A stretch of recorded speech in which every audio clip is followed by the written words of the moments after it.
রামচন্দ্র মা জানকীকে মহামুনি বাল্মীকি তপবনে নির্বাসন দিয়েছেন। আর এদিকে অযোধ্যা নগরের লক্ষ্মী অভাবে বিভিন্ন রকমের অরাজকতা দেখা দিয়েছে। যেমন খেতে ফসল ফলছে না, বৃক্ষে ফুল ফুটছে না, পাখি ডাকা দুর্ভিক্ষ যন্ত্রণা সহ্য করতে না পেরে প্রজাগণ এক এক করে অযোধ্যা নগরী পরিত্যাগ করে চলেছে। এহেন দুর্গতি দর্শন করে প্রভু রামচন্দ্র আমার পাত্রমিত্রগণদের নিয়ে একটি সভা পেতে বসেছেন। সভা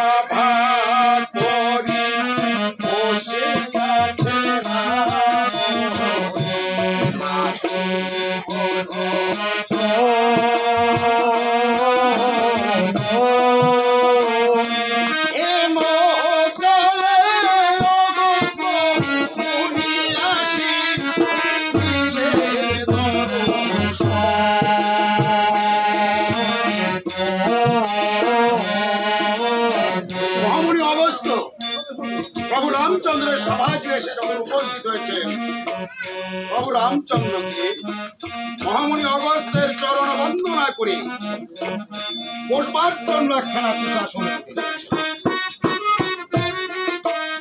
মহামুনি অগস্ত্য আসনে উপবেশন করবার পরে প্রভু রামচন্দ্র আমার করজোরে মিনতির সুরে জিজ্ঞাসা করেছেন, মহামুনি আপনি বলুন তো কিসের জন্য, কোন অপরাধে, কোন পাপের ফলে আমার এই অযোধ্যা নগরে এরকম অরাজকতা দেখা দিয়েছে? রামচন্দ্র, তুমি রাবণ কুম্ভকর্ণাদিদের বধ করে ব্রহ্ম হত্যা ভাবে লিপ্ত হয়েছ। হে মহামুনি, রাবণ আর কুম্ভকর্ণ তারা তো ছিল রাক্ষস। কেমন তাদের বধ করে আমি কি করে ব্রহ্ম হত্যা পাঠ করলাম? মহামুনি অগস্ত্য বলেছেন, রামচন্দ্র, রাবণ আর কুম্ভকর্ণ, রাবণ কুম্ভকর্ণ তারা কারা ছিল আমি বলছি, শ্রবণ করো। রাবণ আর কুম্ভকর্ণ তারা কারা ছিল? বিশ্ব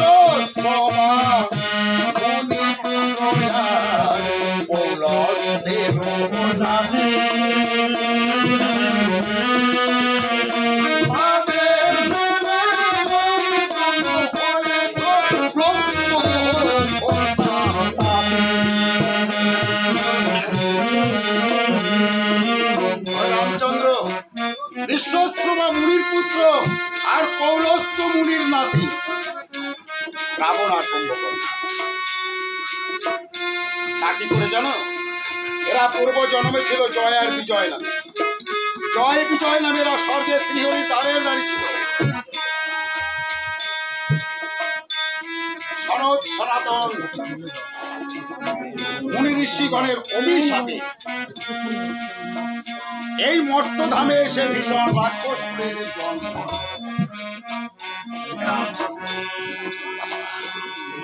বিশ্বশ্রম মুনি ছিলেন ব্রাহ্মণ, অর্থাৎ কিনা রাবণ কুম্ভকর্ণ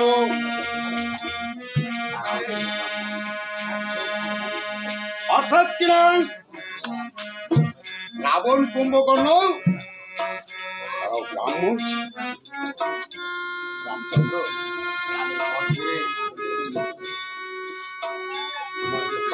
পাপ হয়েছে।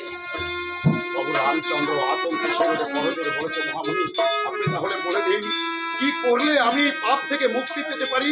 রামচন্দ্র, তুমি একটি নরমের যজ্ঞ করো। নরমের যজ্ঞের বিধান কি? 108টি নরের মুন্ড প্রয়োজন। মহামুনি গো, ব্রহ্ম হত্যা পাপ, নরহত্যা তো পাপ। পাপ তো আমাকে ছাড়ছে না। আপনার এমন কোন বিধান নেই যে বিধান দ্বারা আমার পাপ ছেড়ে যেতে পারে? তাহলে তুমি একটি গোমের যজ্ঞ করো। গোমের যজ্ঞের বিধান কি? 108টি গরুর মুন্ড প্রয়োজন। ব্রহ্ম হত্যা পাপ, নরহত্যা পাপ, হত্যা তো মহাপাপ। পাপ তো আমাকে কিছুই ছাড়ছে না। আপনার এমন কোন বিধান নেই যে বিধান দ্বারা আমার পাপ ছেড়ে যেতে পারে? তাহলে তুমি একটা অশ্বমের যজ্ঞ করো। অশ্বমের যজ্ঞের বিধান একটি মাত্র অষ্টম বর্ণীয় অশ্বের প্রয়োজন। মহাবলী আমার অযোধ্যা নগরের অশ্বশালায় তুই অষ্টমবর্ণী অশ্ব, রামচন্দ্র, তুরঙ্গনগরে মেঘরাজের ভবনে আছে অষ্টম বর্ণীয় অশ্ব। তোমার প্রাণের পুত্র হনুমানকে দেশ অশ্ব আনয়ন করো, তাহলেই তোমার যজ্ঞ পূর্ণ হবে।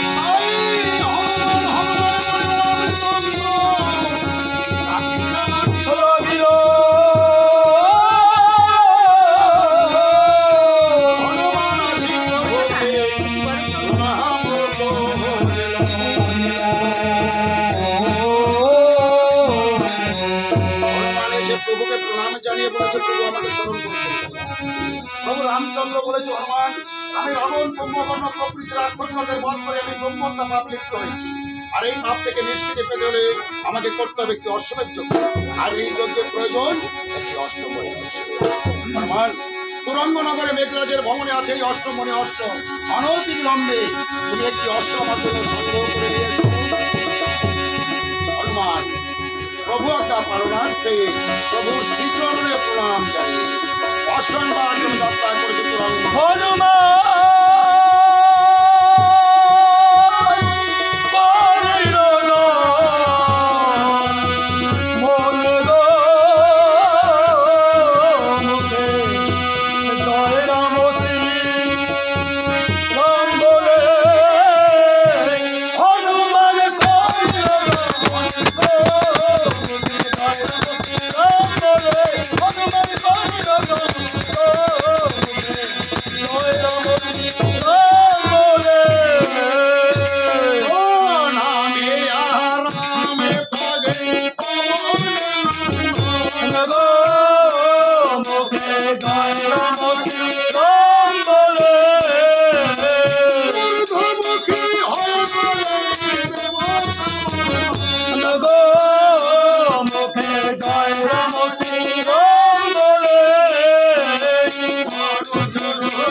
আশীর্বাদ দিয়ে বলেছে তুমি কি? আমি পবন পুত্র হনুমান শ্রী রামচন্দ্রের দাস। হঠাৎ তুমি তুরঙ্গনগর কেন এসেছো? মহারাজ দয়াময় রামচন্দ্র করবেন অষ্টমের যজ্ঞ, আর সেই যজ্ঞের অশ্ব আপনার অশ্বশালায় রয়েছে, তাই নেবার জন্য প্রভু আমাকে আপনার কাছে পাঠিয়েছেন।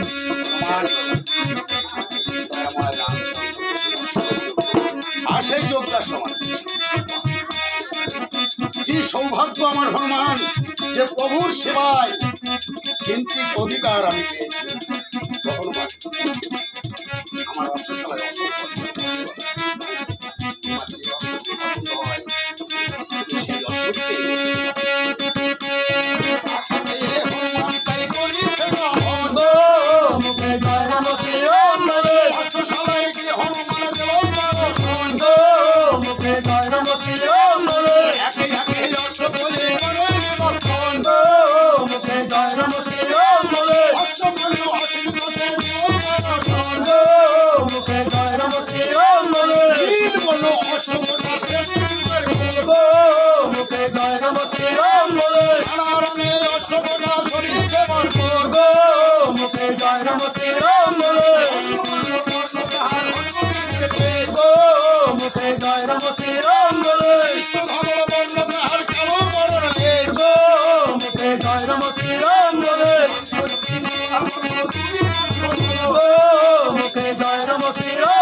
অষ্টম বলে বর্ণিত অষ্ট দর্শন করি মনে মনে চিন্তা করেছি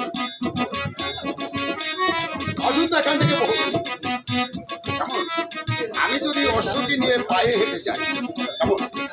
আমার অযোধ্যায় গিয়ে পৌঁছাতে অনেক সময় যাবে, তাই তো? কিন্তু যদি আমি এই অশ্বপীঠে আরোহণ করে যাই তাহলে খুব তাড়াতাড়ি, খুব সংক্ষেপে গিয়ে অযোধ্যায় পৌঁছতে পারবো, কেমন? হনুমান এরূপ চিন্তা করে যখনই সেই চোদ্দাশ্ব পৃষ্ঠে আরোহণ করতে উদ্যত হয়েছে, সঙ্গে সঙ্গে দৈববাণী বলছে, হে হনুমান, দয়াময় রামচন্দ্র করবেন অশ্বমের যোদ্ধা, সেই যোদ্ধা অশ্ব পৃষ্ঠে আরোহণ করে তুমি যাবে।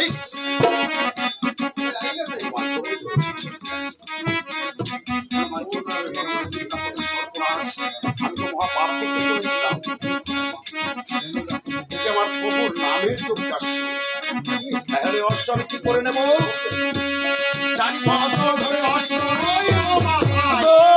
মুখে জয় রাম শ্রীরাম বলে, হনুমান তাই শূন্য বলে, মুখে জয় রাম শ্রীরাম বলে, মুখে জয় রাম শ্রীরাম বলে, মুখে জয় রাম শ্রীরাম বলে। হনুমান অশ্ব নিয়ে অযোধ্যায় এসে অশ্বকে রেখে পুনরায় গিয়ে প্রভুর চরণে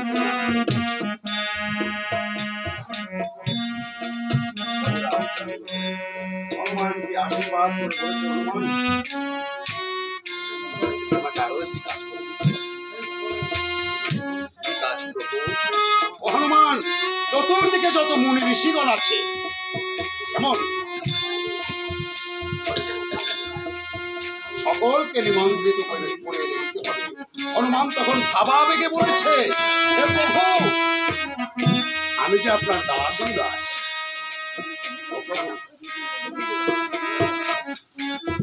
আমার নিমন্ত্রণ কি মুনি ঋষিগণ গ্রহণ করবে? প্রভু রামচন্দ্র আমার কিয়ৎকাল চিন্তা করে বলেছে, হনুমান তুমি ঠিকই করেছ, তোমার নিমন্ত্রণ মুনি ঋষিগণ গ্রহণ নাও।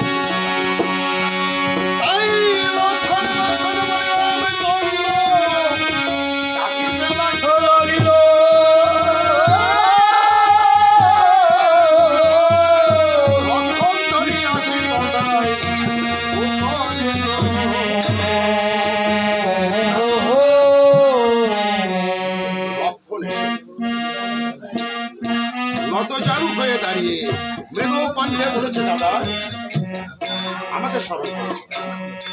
প্রভু রামচন্দ্র চতুর্দিকে যত মুনি ঋষিগণ আছে সকলকে নিমন্ত্রিত করে নিয়েছে। আগামী করলো আমার দাদা করবে অশ্বমেধ যজ্ঞ, আপনাদের পৌরোহিত্যের নিমন্ত্রণ এবং সকলকে সঙ্গে করে নিয়েছে। ভাই আজ্ঞা পেয়ে লক্ষণ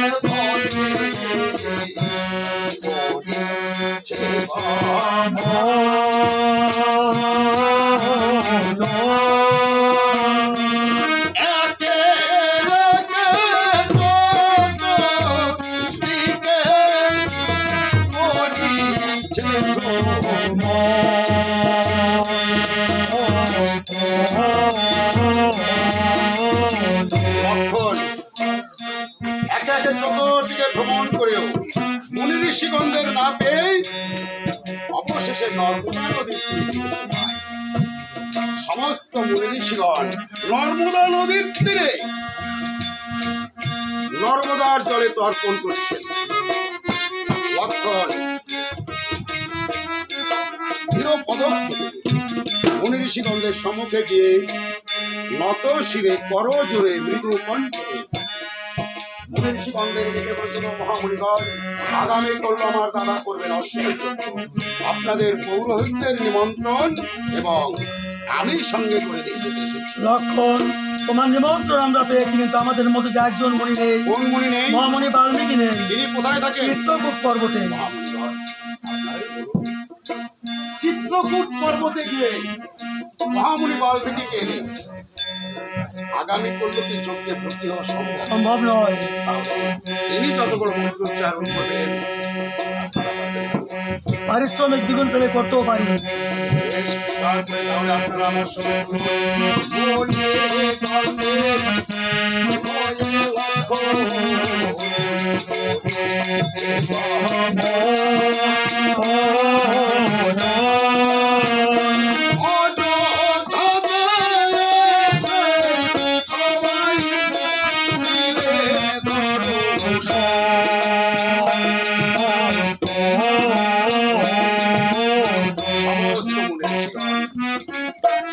অযোধ্যা নগরে এসে যখন উপনীত হয়েছেন প্রভু রামচন্দ্রকে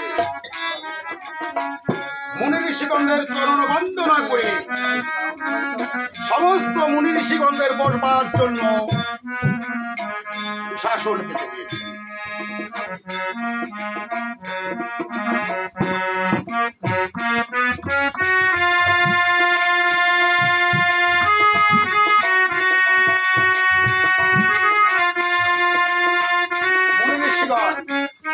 আসনে উপবেশন করবার পরে প্রভু রামচন্দ্রকে ডেকে বলেছে, রামচন্দ্র হরি বল।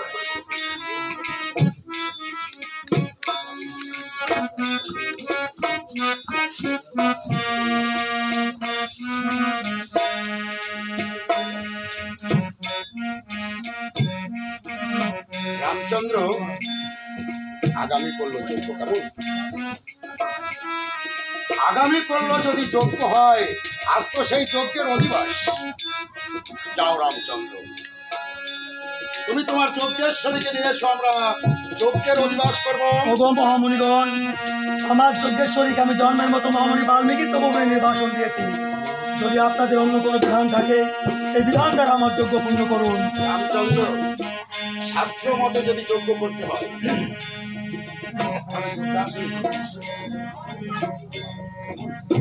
তুমি যখন তোমার যজ্ঞেশ্বরীকে নির্বাসনে দিয়েছ, নিয়ম অনুসারে তুমি বিশ্বকর্মাকে ডেকে একটি স্বর্ণ সীতা নির্মাণ করবে, তাহলে আমাদের যজ্ঞের কাজ তাই বিশ্বকর্মা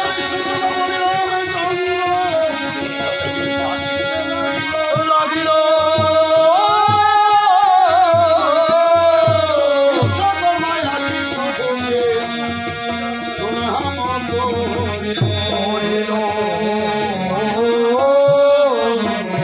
বিশ্বকর্মা এসে প্রভুকে প্রণাম জানিয়ে বলেছে, প্রভু আমাকে নিমেষের মধ্যে আমাকে একটি স্বর্ণ সীতা নির্মাণ করতে হবে, আমাকে যে করি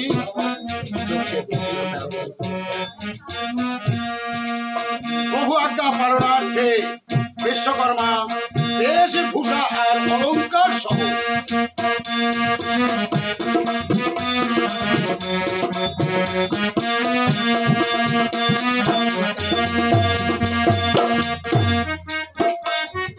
সুন্দর একটি স্বর্ণ সীতা নির্মাণ করে প্রভুর চরণে বিদায় নিয়েছে।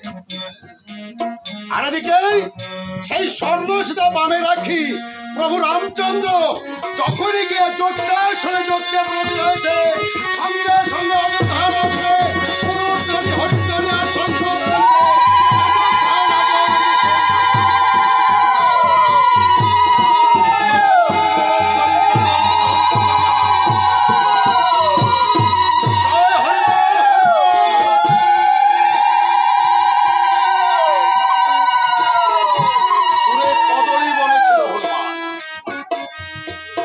কদলী বন থেকে গুরুধ্বনি হরিধ্বনি আর শঙ্খধ্বনি শ্রবণ করি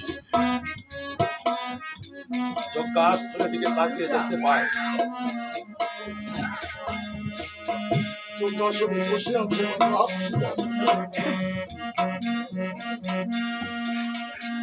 যজ্ঞাসনে রাম সীতার যুগল মূর্তি, হনুমান রাম সীতার যুগল মূর্তি দর্শন করি কদলী বন পরিত্যাগ করে আল মনে হয় ছুটতে ছুটতে এসে প্রভুর চরণে প্রণাম জানিয়েছে। প্রভু আশীর্বাদ দিয়ে বলেছে, বৎস দীর্ঘজীবী হও। তারপর হনুমানকে মাতৃচরণে প্রণাম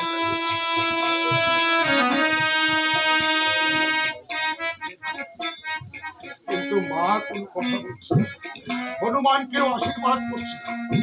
হনুমান উঠে বলেছে, মা জগৎ লক্ষ্মী মা আমার মা বহুদিন পরে যদি সন্তান মায়ের কাছে ফিরে আসে বাকি কথা না বলে থাকতে পারে মা বাবু তুই কথা বলছিস না কেন ওরে হনুমান এ তো তোর সীমা নয় রে তবে তোর মা এই যে স্বর্ণ সীতা তাহলে তুমি আমার মাকে কোথায় রেখেছো ওরে হনুমান তোর মাকে আমি জন্মের মতো মহামুনি বাল্মীকির তপোবনে নির্বাসন দিয়েছি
দিয়াছি নির্বাসন সত্য শৃঙ্খলে অজয় আছি বলে বেঁচে আছে জীবন রে দয়াল না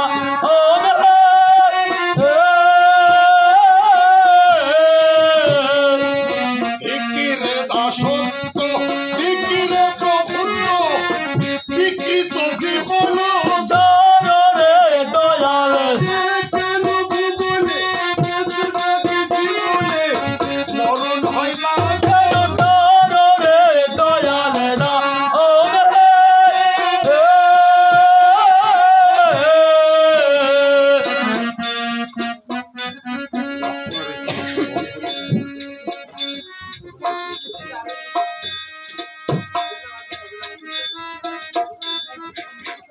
তাহলে তুমি বুঝে আমার মাকে কৃপা শুনে দিয়েছো তাই না খুড়া?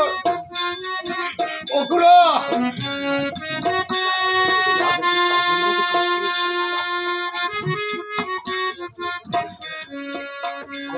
কাজের মতো কাজ করেছো খুড়া, তোমার সেই পূর্বের কথা মনে নাই? ও খুড়া, তুমি যখন লঙ্কায় শক্তিশালী করেছিলে সেদিন এই অদ্ভুত হনুমান গন্ধ মাদন পর্বত মস্তকে ধারণ করে এনে তোমার কাছে ছিল। আর তারই প্রতিদানে কি? তারই প্রতিদানে আজ তুমি আমার মাকে নির্বাসনে দিয়ে যোগ্য প্রতিদান তুমি আমাকে দিয়েছো না। ওই কথা শ্রবণ করি শ্রীরাম বলেন শোনো মদন তোমার ভগ ধরিবে পুনঃ ভগ্ধ করো মায়া। তুমি আমি কর্মক্ষেত্রে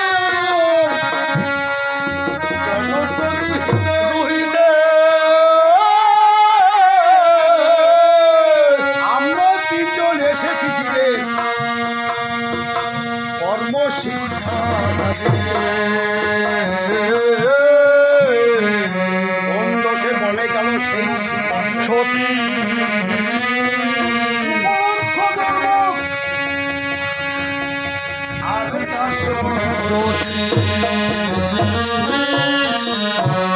আমার এই কথা যদি না হয়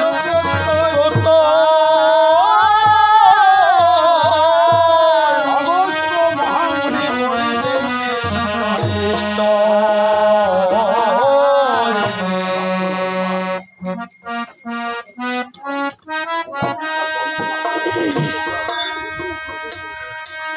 আমাকে তো সরব না করে মহামুনি অগস্ত্য বর্তমান লক্ষণ হনুমান, তোমরা কি অগস্ত্য মুনির নিকটে জিজ্ঞাসা করে দেখো কিসের জন্য কোন অপরাধে কোন পাপের ফলে জানকীর দ্বিতীয়বার নির্বাসন হয়েছে। মা জানকীর দ্বিতীয়বার নির্বাসন হয়েছিল, বনবাস হয়েছিল কেন? কেন আমাকে দোষারোপ করছো? কেন আমাকে দোষারোপ করছো? চাও জেনে দেখো মহামুনি অগস্ত্যের নিকটে লক্ষণ হনুমান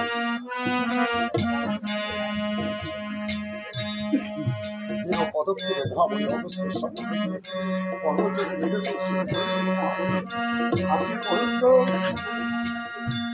কৃপা করে আপনি বলে দিন কিসের জন্য কোন অপরাধে কোন পাপের ফলে মা জানকীর দ্বিতীয়বার বনবাস হয়েছিল? মহামুনি অগস্ত্য বলেছিলেন লক্ষণ হনুমান ধৈর্য ধরে শ্রবণ করো।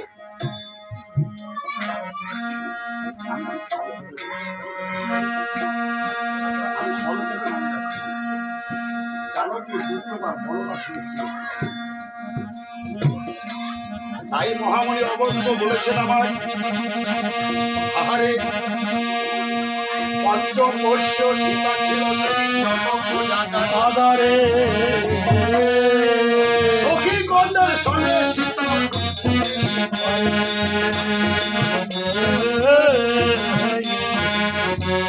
ও চারি বেদে রে জানি রাম নামে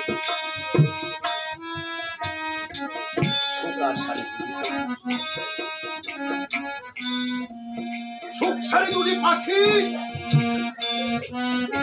একটি বৃক্ষ ডালে বসে তারা একে অপরের কণ্ঠে কণ্ঠ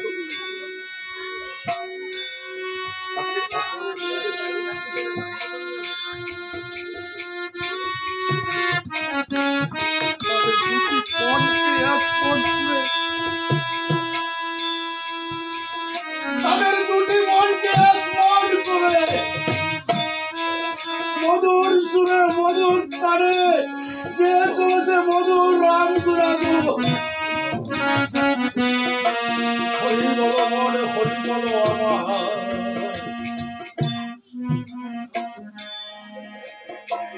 কিরে মধুর রাম নাম দুটি পাখি দ্বারা মধুর সুরে গেয়ে চলেছে মধুর হরিনাম মধুর রাম নাম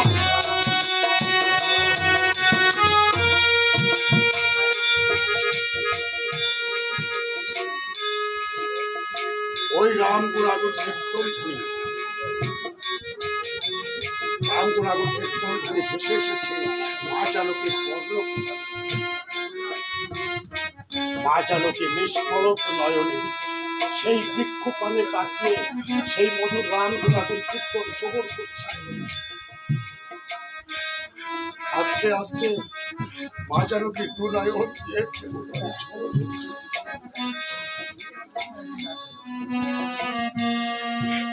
মা চালকের দুনয়নে প্রেম বন্যা বয়ে চলেছে মা চালক যেন প্রেম নামের তুফানে ভেসে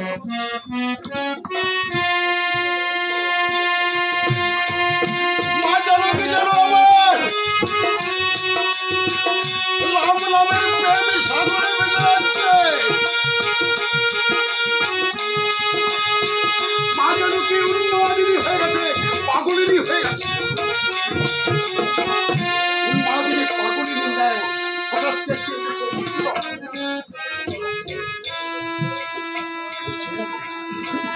ওই চেদাটা সুখীগণ দুটি বনের পাখি তারা কত সুন্দর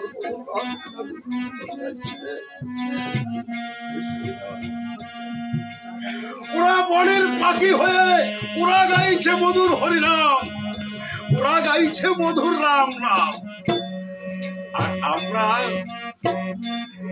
এই মানবে জন্ম দুর্লভে জন্ম পেয়েও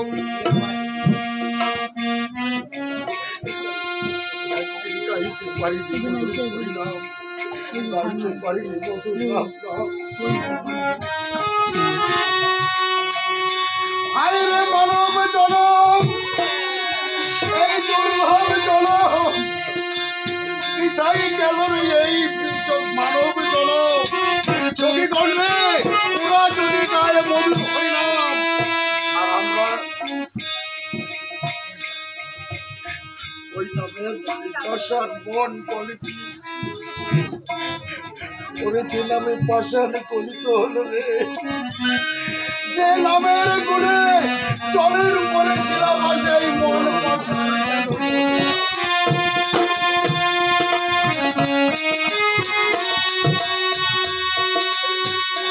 এই মন পাষাণ কেন করি না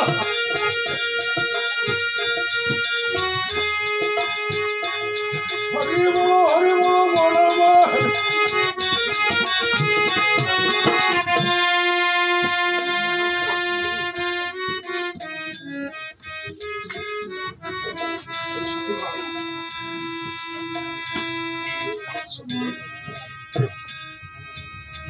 পরের পাখি আমাদের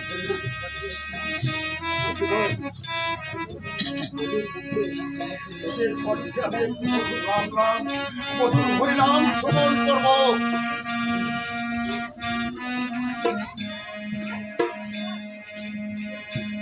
মা জানকীর অনুরোধ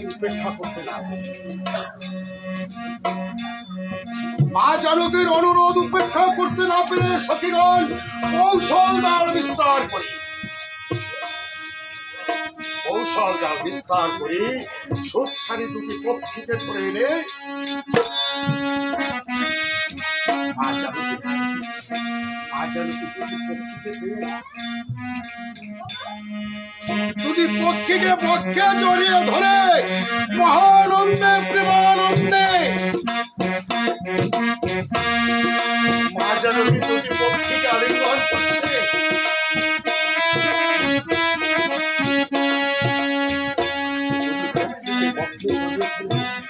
প্রেম আলিঙ্গন করে মা জানকী যেন তার তাপের তরঙ্গ শীতল করছে।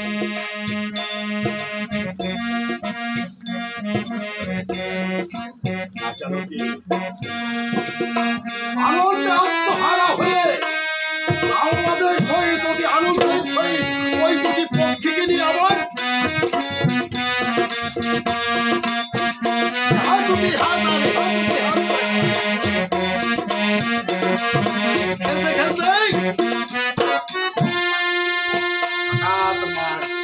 মায়ের গান থেকে সুখ পক্ষীকে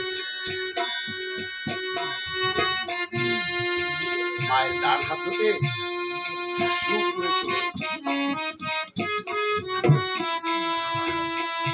বাবা সুখকে ধরে রাখা এত সোজা না।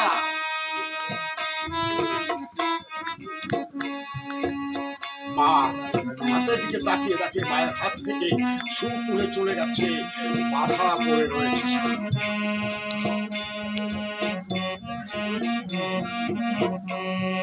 সবার কপালে সুখ সয়ে না,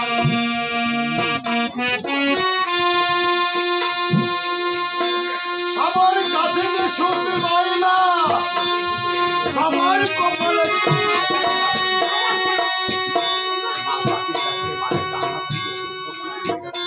বাধা করে রয়েছে। স্বামী স্বামী বলেছে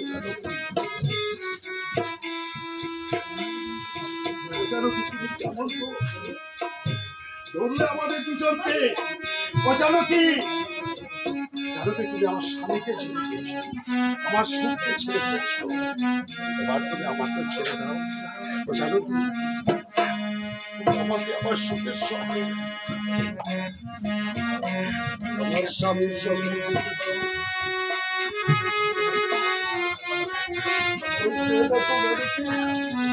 আমার স্বামী আমার সুখ কত দূরে চলে গেছে জানকী, আমাকে আমার স্বামীর সঙ্গে যেতে দাও।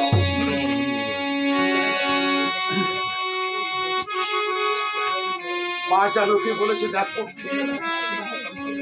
তোরা যে মধুর নাম করে এত কীর্তন গাইছি,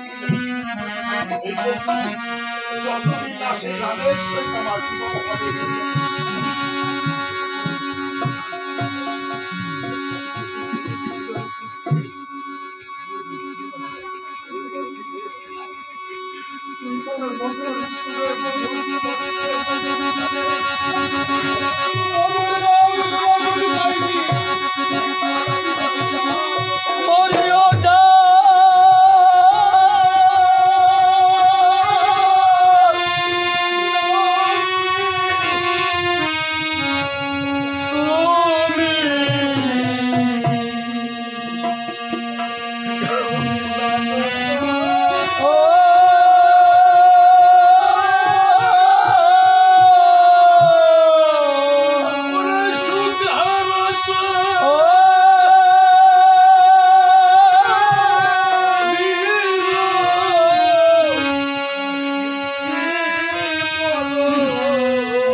বেদনা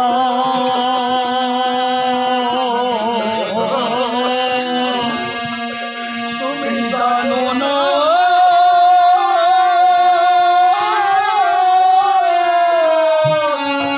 আমি বড়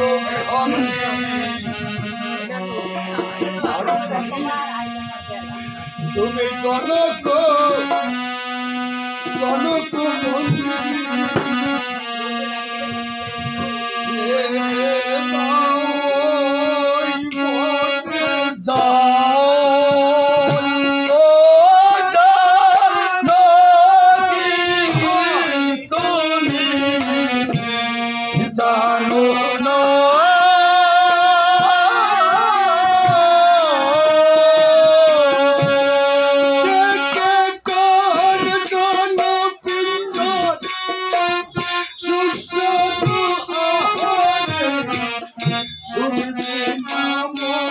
সুখ নাই গো জানো কি তুমি জানো না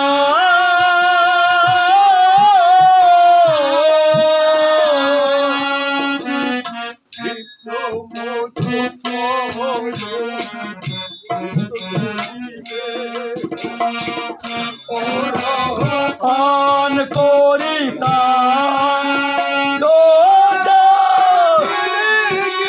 গঙ্গা জলে সুবাসিত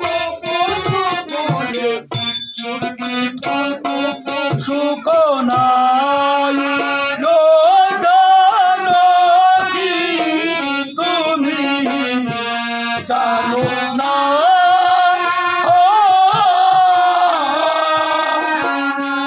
জানো কি তুমি যদি আমাকে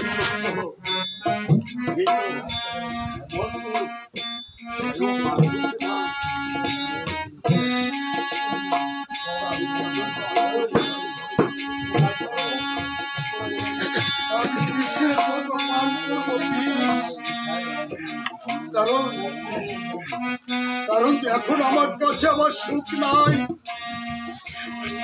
এখন আমার কাছে আমার স্বামী নাই। ও জানো কি তুমি বুঝবে না,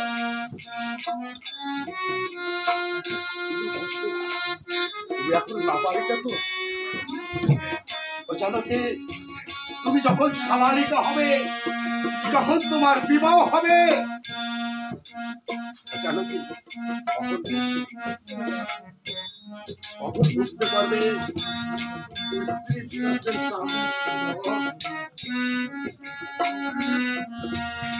স্ত্রীর কাছে স্বামী যে কি ধন তা তুমি জানো না। একবার যদি স্বামী স্ত্রীর কাছ থেকে দূরে চলে যায় তার যে কি মরণ বেদনা।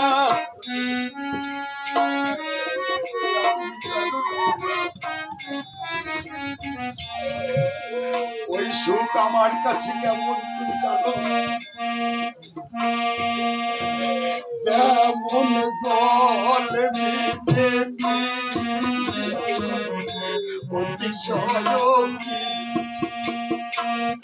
সাথে করি কামন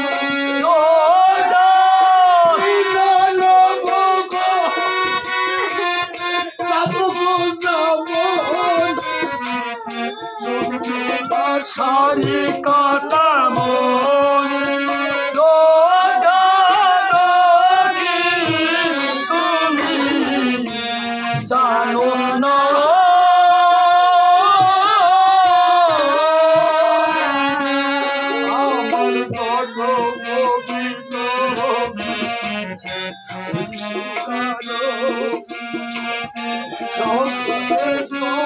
বিবরণ মন্দিরে স্বর্ণ সৌদশীলে মরণ জানো কি তুমি জানো না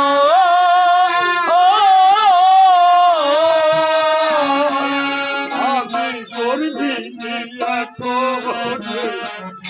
সব কারণে মরে যাই ও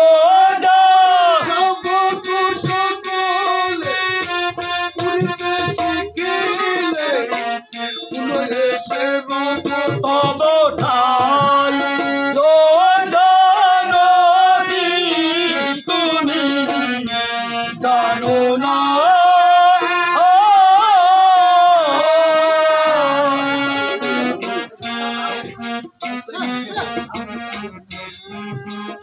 এখন আমি পঞ্চম মাসে পড়িনি, আমাকে ছেড়ে দাও।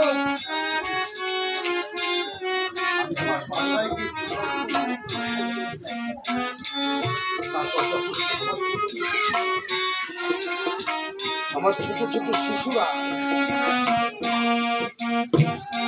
তারা যখন উঠতে শিখবে না,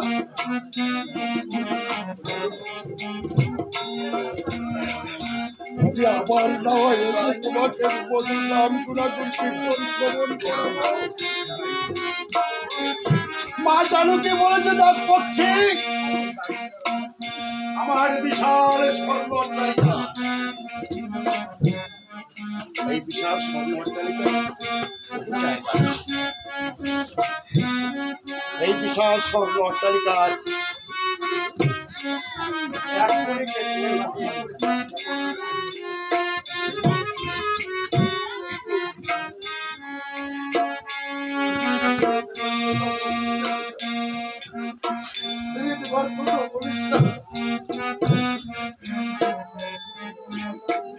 সারি বলেছেন জানো, আমি তো বনের পাখি, বনে থাকি, কেমন করে তোমার এই স্বর্ণ অট্টালিকায় আমি অনুসরণ করবো জানো? এত অনুরোধ সত্ত্বেও কি তুমি আমাকে ছেড়ে দেবে না? যদি না দাও, শুনে রাখো জানো, আমি তোমাকে অভিশাপ দেব। আমাকে যদি ছেড়ে না দাও, আমি তোমাকে অভিশাপ করে যাচ্ছি জানো কি? আমি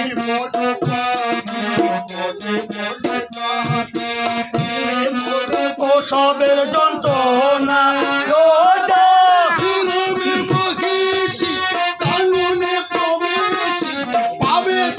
প্রসবের যন্ত্রণা তুমি জানো না।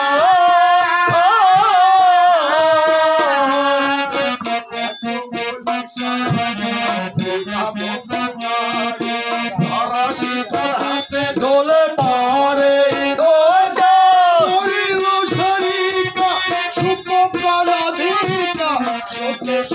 হাহাকার করে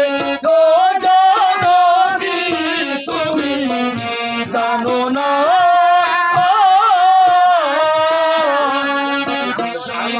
যখন মা জানবীর হাতে মৃত্যুবরণ করেছে, দূর থেকে সুখ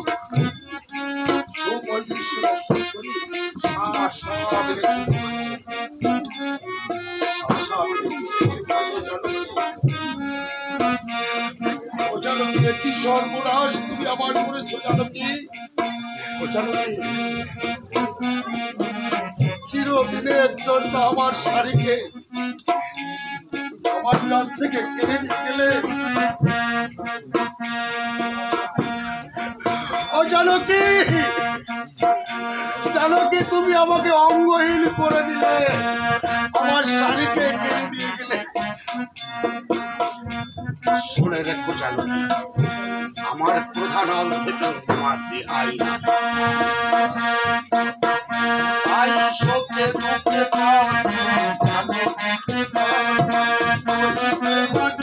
বারে বার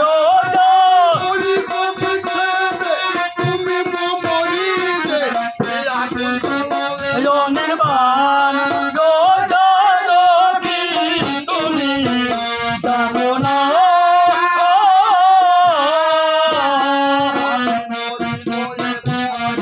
কামনা সাগরে শোনো অযোধ্যা নগরে তোমাকে করবো নির্বাসন। ও জানো তুমি জানো না।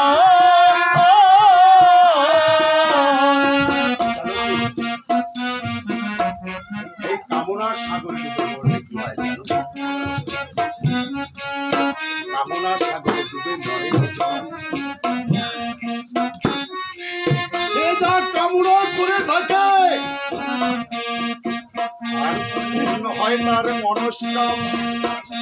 ওই সুখ এই কামনা করেছি, আর যেমনি করে তুমি আমার কাছ থেকে আমার শাড়িকে কেড়ে নিয়েছো জানো তুমি, আমি নারী কামনা সাগরে ডুবে মরে অযোধ্যায় রজত দুর্মুখ নামে জন্মগ্রহণ করি তোমাকে আমি তোমার স্বামীর কাছ থেকে দূরে সরিয়ে